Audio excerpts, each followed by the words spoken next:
Welcome to Beyond the Balance, where we redefine wealth and rebuild futures. Because financial freedom isn't just about numbers, it's about making your money work for you, your future, and your freedom.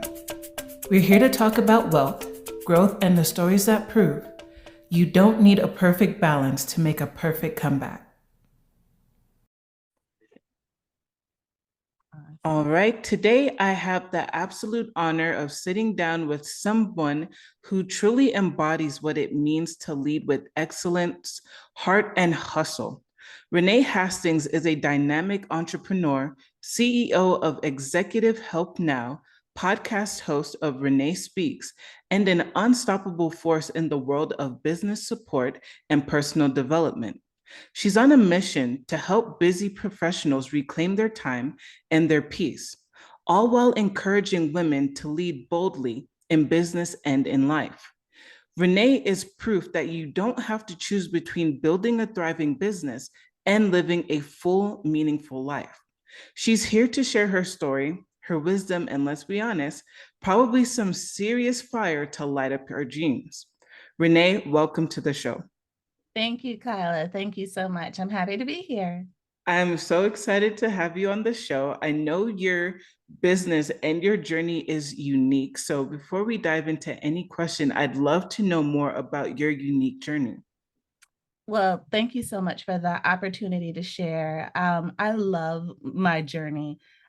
Just like everyone, we all have a story. We all start somewhere, and it's because of where we've been that we are the people who we are today and those choices that we've made along the way.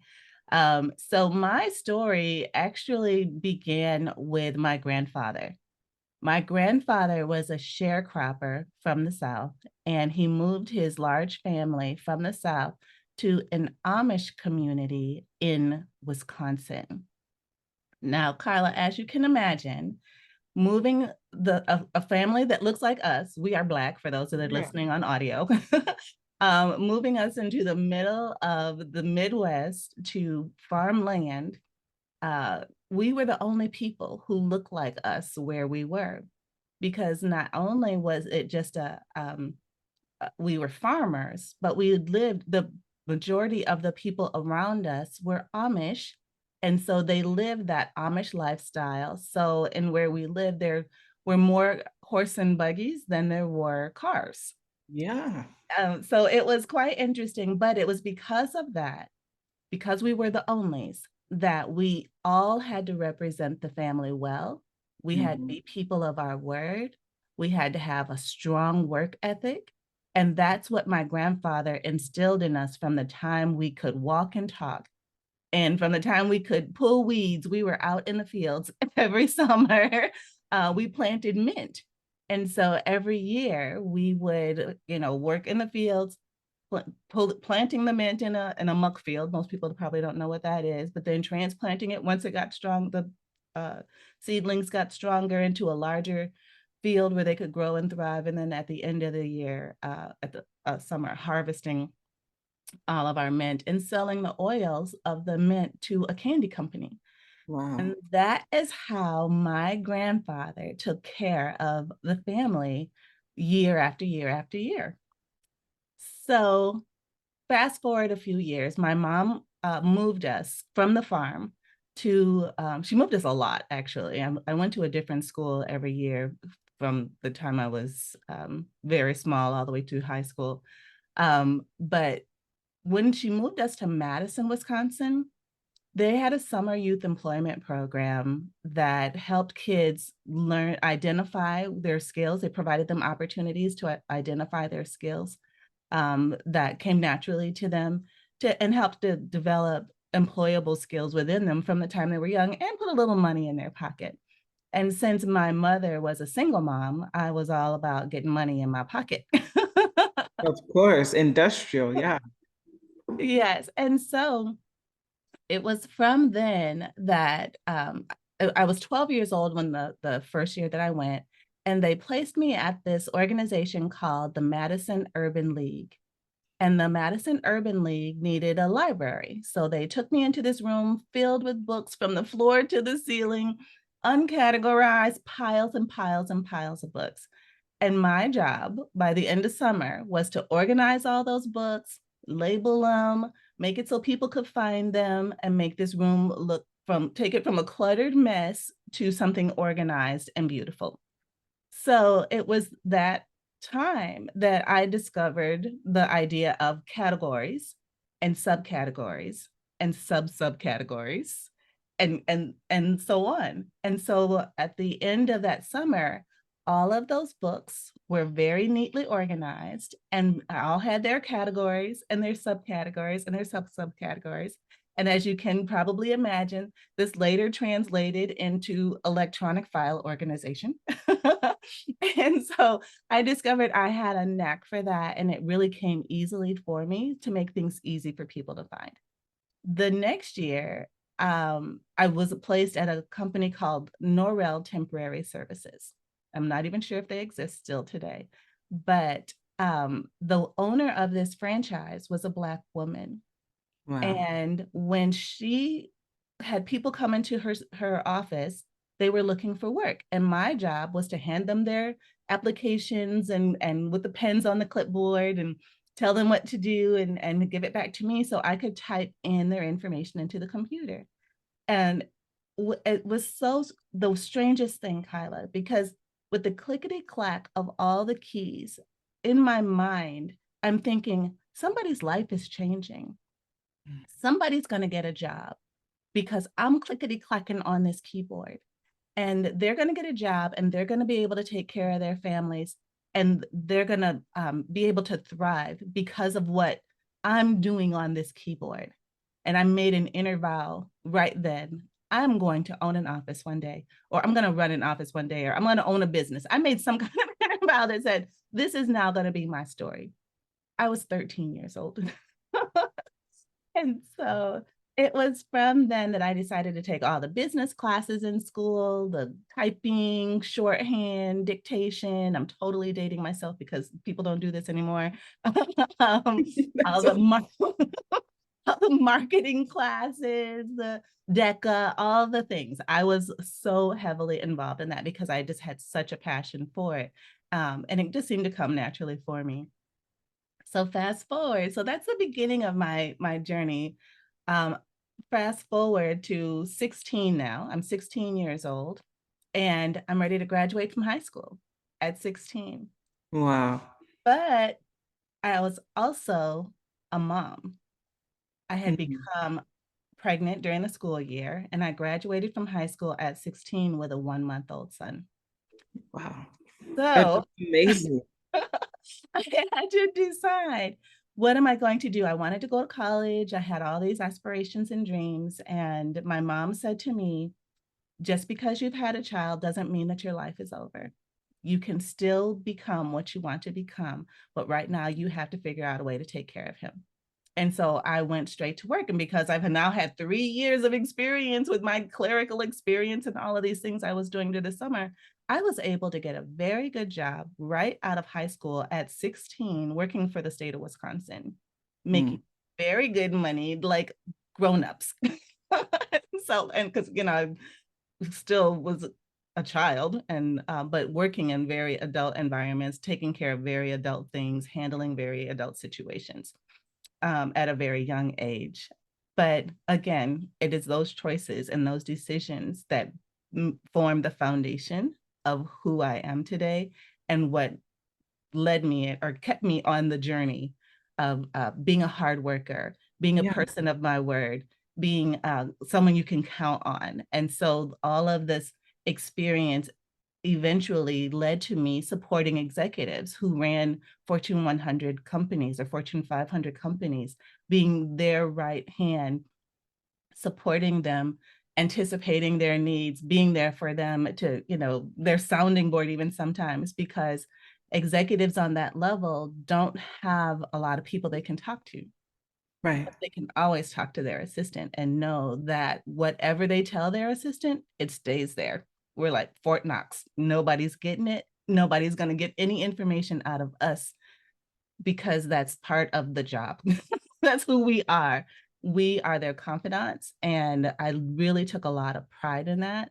And so because, and I ended up doing that for like 20 years, supporting the C-suite in corporate America, Wow. before I made the decision to parlay those skills and experience into an actual business. Okay. So can I ask, I mean, that was amazing, your story. It's so unique. I mean, first of all, you started off as a farmer. Yeah. Yeah, which is, I don't think I've ever met a farmer in my life. So thank you for being my first.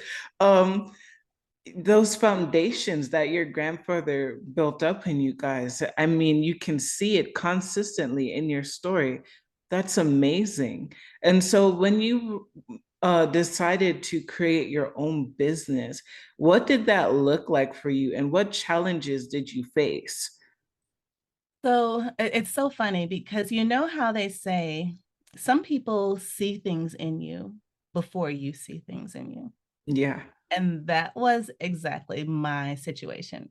I had a wonderful friend. Her name was Leslie. And she and I connected on a whole nother level. She was my mentor. And as we continued, we met every Friday morning at 7 o'clock in the morning, for 3 years. Wow. And she said, as she got to know me better, she said, you're supposed to be running your own business, right? Because at then I'm working in corporate America, making very good money, being very happy and content with my paid time off and my health benefits and all of the things that come with working in corporate America. And I said, no, I'm not. You said, I'm just fine. Fine, right here, working my 9 to 5.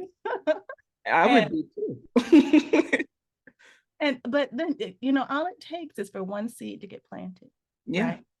Just one. Fast forward a couple years later, and I'm feeling this pulling in my spirit that says, you have so much more in you, and you need to share this gift. So the kids had left they graduated from high school. And so now I'm an empty nester, nothing but me and these four walls and my husband now in the house. And I still have all this passion, all this drive, all this desire to help people and business owners and executives. So I said, okay, let me give it a try. Let me do the paperwork, get legit and do a real business. And so to get started, it really was, I think the most challenging part was finding clients. And so someone told me, first of all, if you're going to start a business, do what you know. So because I knew how to support executives as an assistant, I decided to start a virtual assistance service agency because I didn't want to go into anyone else's office. I just wanted to do what I did from the house. And so I did that and started the business. And one of the pieces, so as I did what I knew how to do, they said, just tell everybody.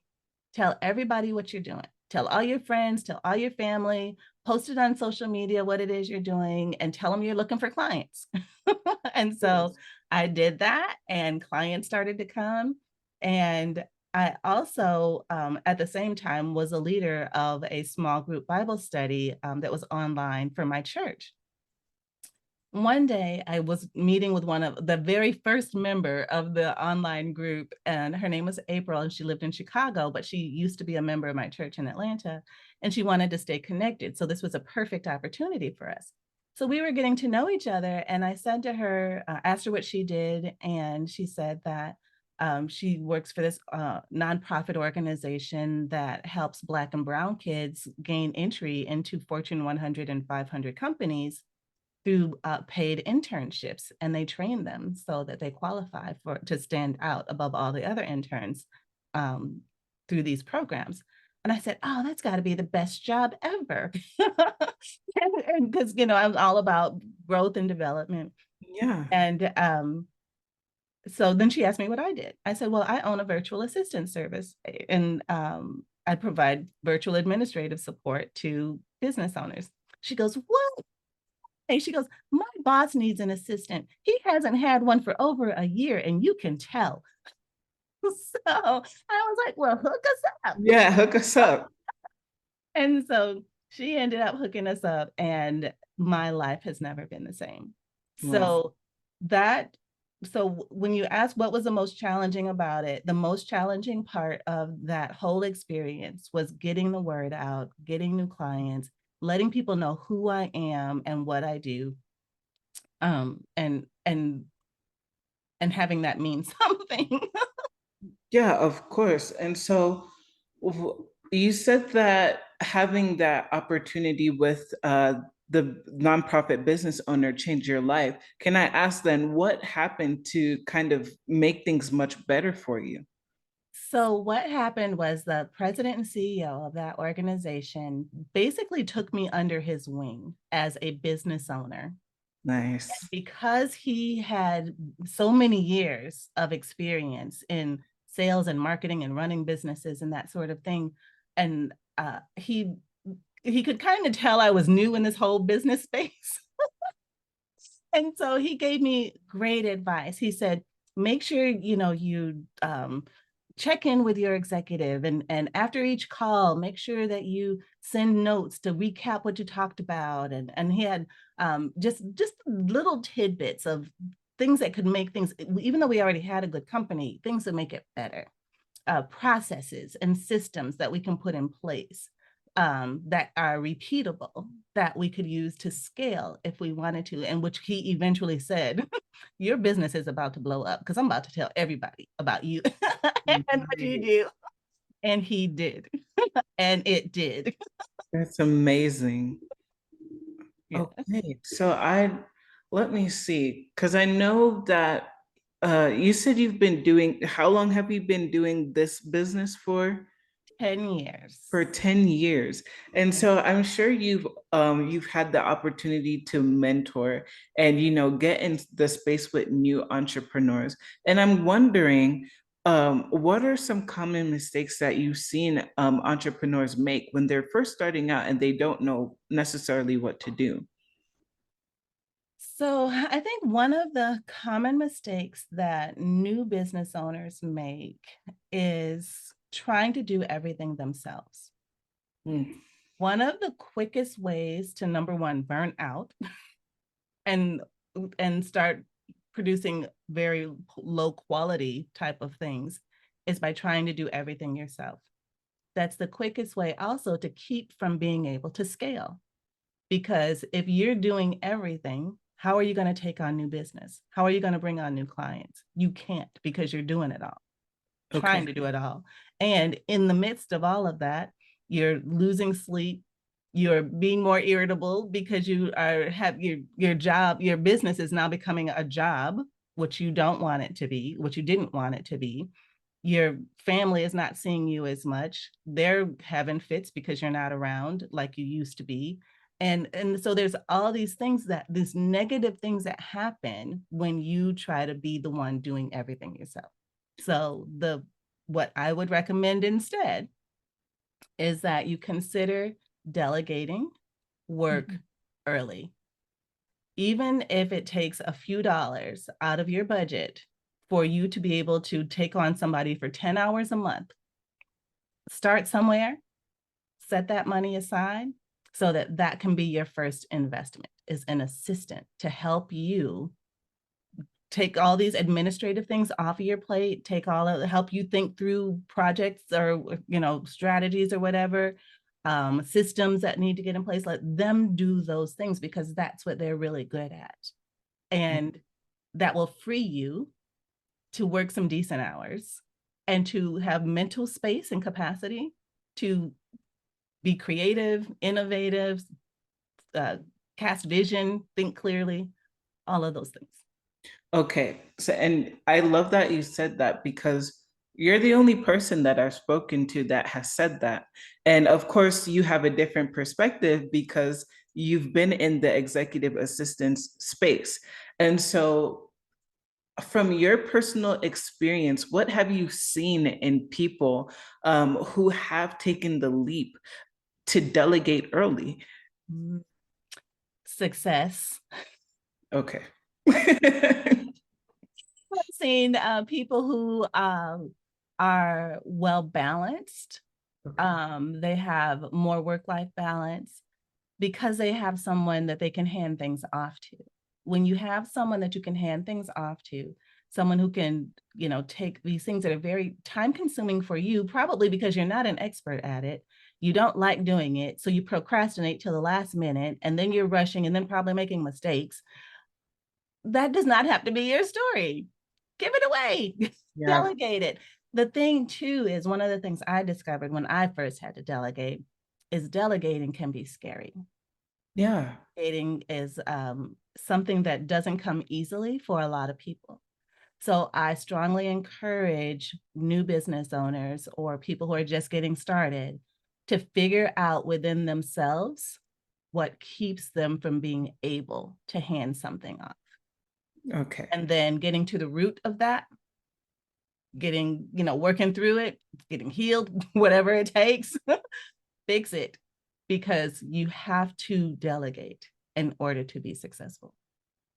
Okay. And so I'm trying to think about situations like, in your honest opinion, are there any situations where you feel like delegation probably isn't the right step for somebody? Like, there's so many different types of businesses now, and somebody might be saying, well, my business isn't even making any money, or I'm doing everything digitally. I don't see why I need a business assistant.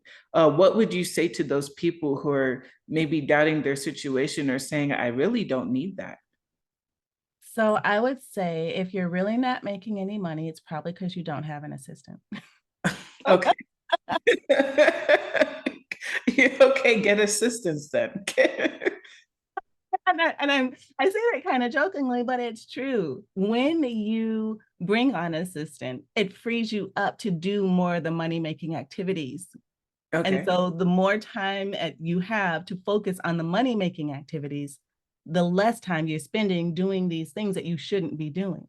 Yeah. So your business is going to grow because you have made the right decision to bring someone on to help you. And you said the second part of that, if they didn't have money, or if they, what was the second part of that? They just feel like maybe their business, It um, doesn't call for it because it's a yeah. digital age. So even in that, um, so there's a lot that can be automated. There's a lot that can be done digitally, which is great. AI has truly changed everything for all of us, which some people feel very passionately on both ends of that spectrum. Um, but if you are not a digital person, if your business is not in the digital space, you shouldn't be doing digital things. Someone else should be doing those digital things, Oh, because it still takes a human to do those digital things. That yes, human doesn't have to be you. that is true. Okay, and that's, I guess, because I'm also a person who's learning about entrepreneurship, and I've never spoken to anybody that says, get an assistant. And now I'm wondering if those people have one. And I'm like, do you have an assistant? Do you need one? Do I need one? I don't have a formal business yet, but I'm thinking to myself, geez, maybe I'll need an assistant in the future. But right now I'm doing podcasting, and I'm going to be breaking into the mortgage realm. Dishing out loans and helping people get homes and stuff like that. And I'm thinking to myself, maybe there's going to be something in the future that I just can't do myself, that I might have to pass on to somebody else. And that takes a lot of honesty for somebody to say, I can't do something. That I find that is very hard for us human beings to say. Yes, yes, that's very true. And that's one of those barriers to delegating, is because some people feel like if they admit that they need help, that people are going to look down on them or Mhm. think that they are incapable or inadequate in some way. And that couldn't be anything further from the truth. When you recognize that you need help, number one, that is wisdom. Yeah, That you are following the leading of, your body will tell you, you know, we can't go on like this. exactly. If Need you're more pushing sleep. yourself. You are Yeah. pushing yourself, you're grinding yourself into the ground. You were not made for that. Stop Yeah. it.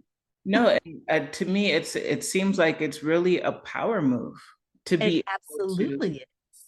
to be able to manage. I think of like the word delegating, I think of it as managing. You're successfully managing something, and that's something to be proud of, you know. 100%. once Absolutely. once you get past the pride part, like you said, you gotta be honest with yourself. And so I know that you talk a lot about encouragement for women who are leaders. And what do you say to the women who are second guessing themselves and don't feel like they're ready to lead? Um, I would say, think about it this way. You have a unique set of gifts and skills and talents. No one else has what you have, and no one else can do what you can do the way you do it. So if you don't share that gift with the world, that's selfish. Mm. That is, um, you're robbing someone else of the opportunity to experience your greatness. Don't be a robber. Mm. And I would also say surround yourself with mentors. Get somebody who can mentor you. Surround yourself with people who can speak life into you, help you build your confidence, give you opportunities to stretch beyond your comfort zone, and just dive in. Just don't say no to opportunities. Just say yes to everything. Okay. And so the first question that I got from what you said is, and what you said is beautiful, by the way, thank you. Um, how do you suppose women find mentors in their space? I know a lot of people will say, oh, you can go on Facebook and, find groups and stuff like that. But from your personal experience, how do you recommend women to find, their unique mentor in their particular space?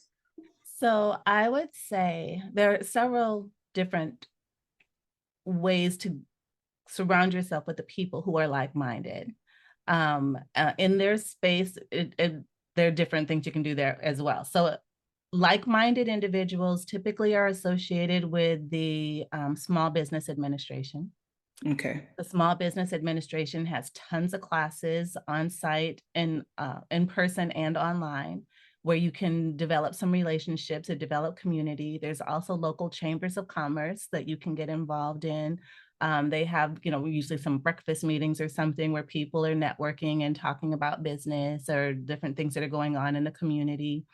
My church actually has a group for entrepreneurial, kingdom-minded entrepreneurs, where they brought us together and we connect and meet on a regular basis.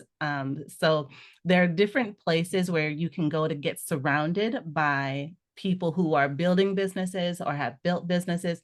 There's other programs, entrepreneur, EO.com, entrepreneur, um, I forget what it's called. Anyways, that's a great place as well. Um, and there's so many like that, that are really important high level people exist there who could take you under their wing. There's also Goldman Sachs has a program called 10,000 Small Businesses.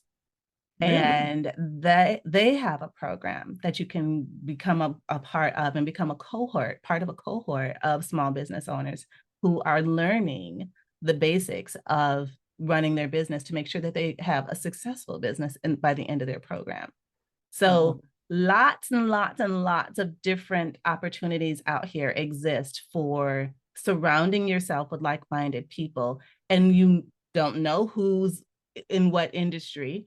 If you are specific and niched in an industry that is specific to your, your interest or your business, then maybe Facebook is a place to start a group or meet with a group or to meet people. There's meetup.com, and they have all those different types of things. Podcasters, Atlanta has a podcast community that gets together on a regular basis. And then, of course, there's Podfest every year in Florida, which is fantastic, to meet other podcasters and learn new things in everything podcasting. So there are just so many, just ask ChatGPT. Where can I go to meet people in this industry, in this area? And see what happens. ChatGPT is my favorite resource. I talk to ChatGPT every day. He's like a virtual assistant. He helps with everything. And it's so true.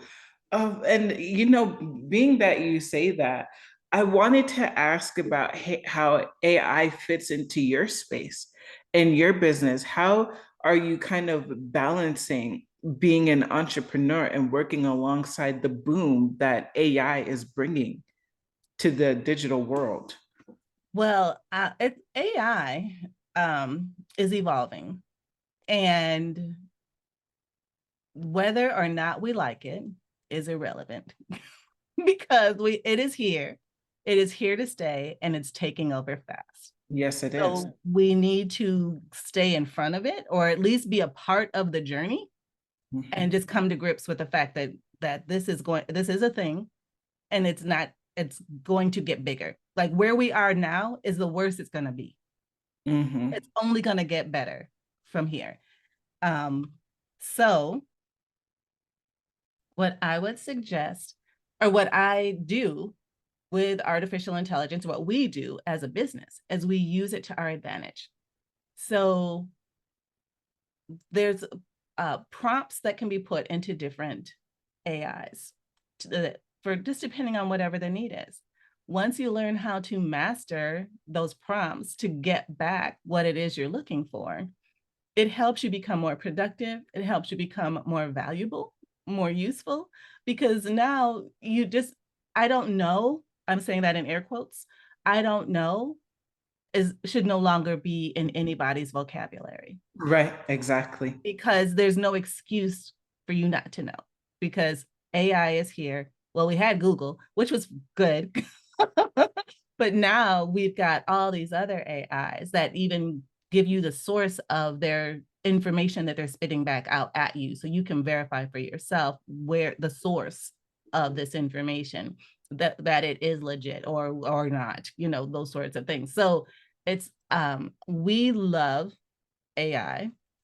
We pride ourselves on becoming more and more expert in the field of AI so that we can use it to help our clients in doing what it is that they're asking us to do, and do it quicker, do it better, do it, and do it in such a way that it continues to impress our clients, and their clients, because of that, keep telling their friends about how amazing and awesome we are. Okay, that is amazing. And so, can I ask you how you've used AI to kind of leverage your business, other than just gaining resources and stuff like that? Have you been able to use your business to use AI to make your business stand out above others in your particular field? Hmm. We use AI in many ways. Like in our graphic design, if you take a look at, some of our collateral, when we send out information, we're doing brochures, we're doing um, uh, these portfolios. Uh, so much can be done to help elevate the brand and look and feel of a business. Yeah. When we are, say we are completing an application, maybe a grant application or something, or some sort of application for a client or on behalf of someone, and it asks these questions, like, why should we give you this money? you Yeah, know, you that's can true. put that question in a GPT along with who you are, what you're trying to accomplish, and what the who this place is that is sending you the money, and ask it to give you a response to type into this question. And Mhm. it will help you and help elevate you and give you a better chance of getting what it is that you're looking for. Okay, so and I 100% agree with that. Even if people aren't using it to do, just out of the bounds crazy things, being able to look more professional right out of the gate is such a game changer. I Yeah. mean, even ChatGPT told me that, there is no reason that you cannot be great as soon as you start. And I think that, I mean, it makes things more competitive in this day and age, but we have the opportunity to really be authentic, but also high quality at the same time. And that is amazing. Yes, 100%. I absolutely love that. And that you bring that up, because if you've got a dream, if you've got even an inkling of something something that's burning in your spirit, you're like, oh, man, I feel so passionately about this. And I feel like if I could do this, then, maybe I'll just start small, just do something with one person, or just get started, do something. Don't let that passion that's inside of you stay in there, because let me tell you that I'm getting older. So the more I get older, I'm thinking I got less and less days to make an impact in this world and to do something amazing. So I'm capitalizing on every single opportunity I can get. Of course, I want to, use wisdom, and I pray a lot. I'm a woman of faith. And so I'm like, Yeah. Lord, is this where I'm supposed to go? Is this what I'm supposed to do? You know, and so I say, go ahead and let yourself be great, and allow artificial intelligence to help you along the way if that is what you need, and if that's what's necessary. Because it is a resource, it is a tool, but it still needs a person. It still needs a personality, because it is so prevalent, it's easily identifiable. So Yes.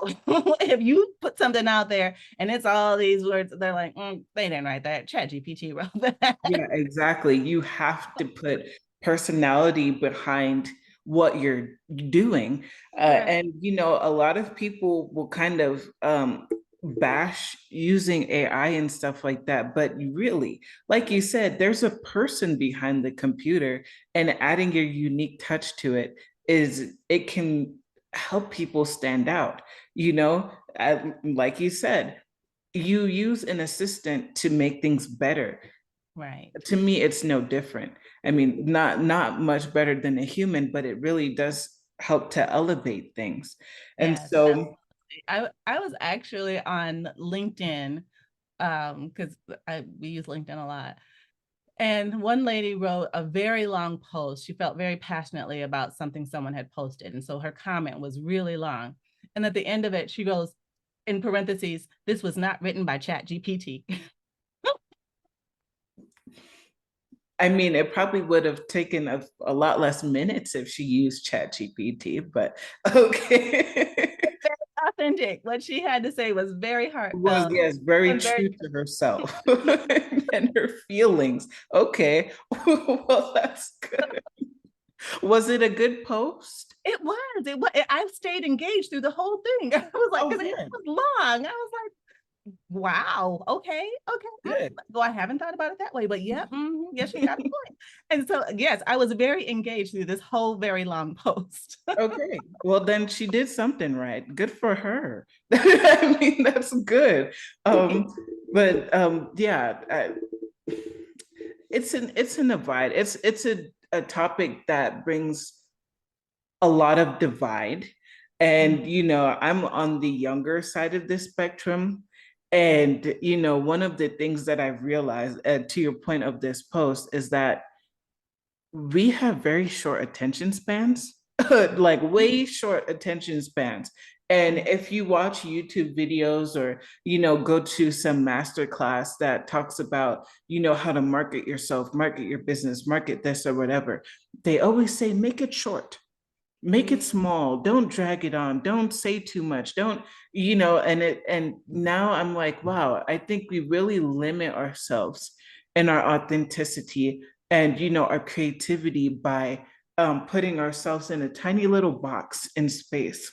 Mhm. And that's something that we have to face with this new world and things that are changing. And so to me, hearing somebody who will make a long post, just to make a point, I say to myself, wow, it feels like we're not even allowed to do that anymore. Yes, that it's like make long posts normal again. How about that? Let's No, right. make it normalize long posts that are written by the person and not chat GPT, because that's how we stay true to ourselves. That's how we stay authentic, and we want people to know the real us, not the chat GPT us. Yeah, that's it. Wow. That you've brought a lot of perspective, especially for somebody who's been doing this for a long time. You bring a lot of challenge to what is learned, especially when it's younger people teaching other younger people, it's a bit different. Yeah. And I'm saying to myself, have I been limiting myself? And in your realm, have you been seeing people trying to limit themselves to kind of fit, what we have going on today? Unfortunately, I would say yes, that there are some people who are not taking full advantage of the opportunities that are out here, Mhm. or they're not creating opportunities for themselves. And that could be number one, that they don't know how, which now that we have AI, they should know how. That's no longer an excuse. Um, but and fear. And it could be fear. It could be that there's no one who's ever said the words to them that I see in you something amazing. You do this really well, just naturally. Have you thought about this, that, or the other thing? Sometimes all it takes is a seed to get planted, so it can take root and turn into something amazing. So yes, there are people, I think, who are missing, and not living their best life, or they could have better lives if they Yeah. if they made these choices to find out more about what it would take to live out that dream, and then actually have the courage to do it, to Okay. look fear in the face and just say, I'm doing it. And then of course you pray about it, because you Yeah. pray about it. Right. But Yes. you pray about it, and then but you can't be praying about it for 10 years. Yeah. Okay. Pray about it and do it. Right, right. Because the doors will open. If it is what you are supposed to do, the doors will open without you opening them. And then you'll be like, oh, okay, I know I asked for this. Now I guess I really got to go through. Yeah, Okay, you got to do it now. Exactly. I'm going through. You just baby step your way through the door. And I love that. And I know, so I have two more questions for you. And being that you've like I appreciate talking to you because you have done this for so long. And so I'm kind of interested to know, well, I'm really interested to know, where do you see your business going? Do you have like a dream or a big project or a certain image for your business uh, that you may see within the next year, 5 years, 10 years? How do you see your business looking? I see. So we are a virtual assistant service agency. So because we are virtual, I foresee that our business within the next 5 years will be global.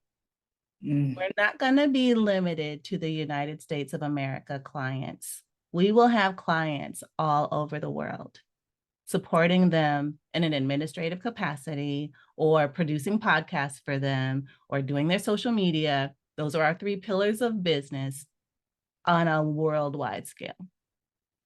Oh, wow. Okay. I can't even like begin to understand how you would do that. But like, gosh, global. That is amazing. It's like, so I assume like this is something that is currently being in the works right now. I'm really excited for this to happen. I mean, It's just an idea.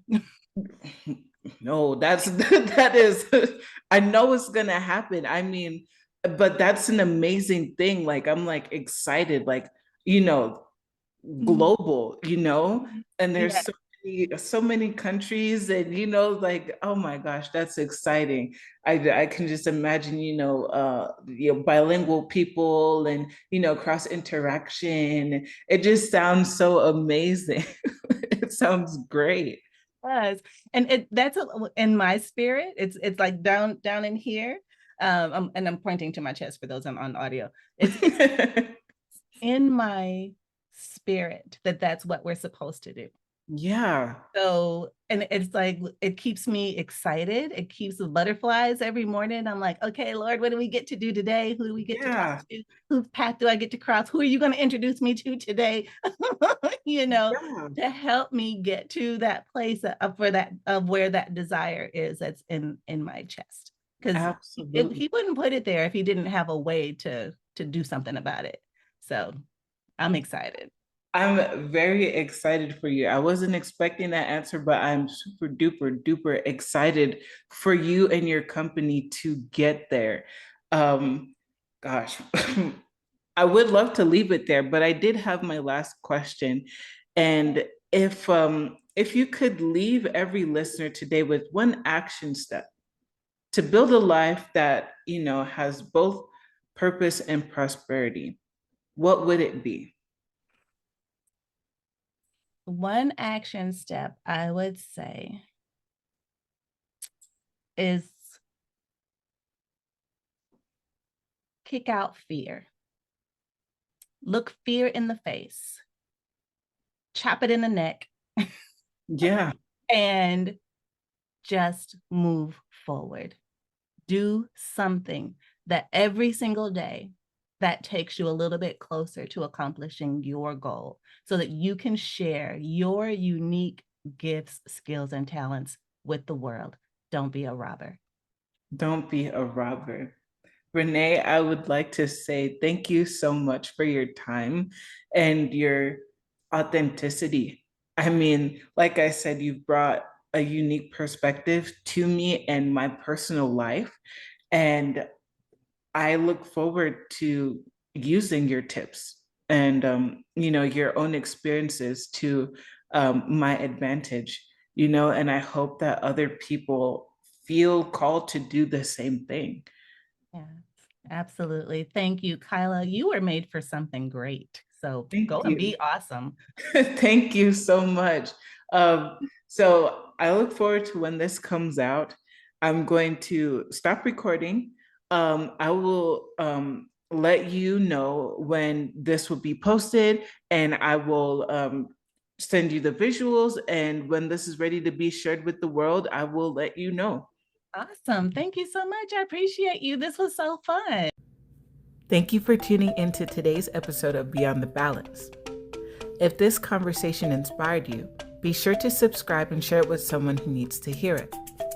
Keep redefining wealth, rebuilding your future, and taking control of your financial journey. And always remember, you don't need a perfect balance to make a perfect comeback.